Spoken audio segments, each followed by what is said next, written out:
Alas 3 ng umaga noon. Pinipilit pumikit at abayan ng buwan. Iniisip ang milyong larawang tila tala sa kalangitan. Kumakawala sa nagmumultong nakaraan, dinig ang segundong tunog ng orasan. Ang bawat langit-ngit ng umiikot na bentilador, ang huni ng mga kulisap. Binabalikan ang mga mata mong nangungusap. Alas 3 na ng umaga noon. Gustuhin ko mang matulog at mahimbing ng panandalian. Kahit gaano ko yakapin ng akin mga unan, magbalot ng kumot at magbilang ng tupa. Binabangungot pa rin ng sakit na di humupa. Iwasan man ang di lumuha. Maidlip upang makatakas sa lungkot mong dala. Makalimot sa mga lumang alaala. Alas 3 na ng umaga noon. Nakahiga lang ako at nakatingala sa kwartong saksi ng lahat. Ang 4 na sulok na magpapatunay sa akala.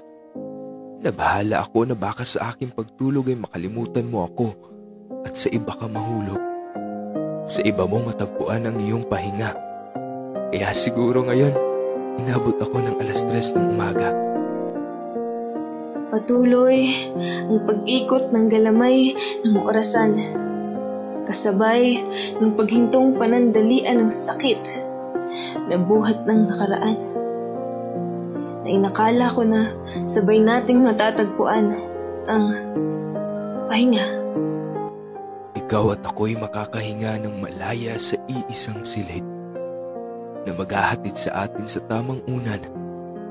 Ang balikat mo ang magsisilbi kong sandalan. Alas 3 na ng umaga noon. Lumipas na ang panahon. Mga bawat taon. Na inintay kita sa silid ng hinahon. Ngunit natagpuan mo na ang iyong pahinga. Malayo sa inaasam at pinangarap nating dalawa. Pumikit muli ako. Alas 3 na ng umaga noon. Tulad ng iyong sinabi. Masarap ang magpahinga. Ngumiti ako't nahimbing na ng tuluyan. Sa aking pagising, muli kitang nasilayan. Tanggap ko na. Hindi ka na muling gigising pa. Sapagkat sa wakas ay natagpuan mo na nga ang iyong pahinga. Malaya ka na.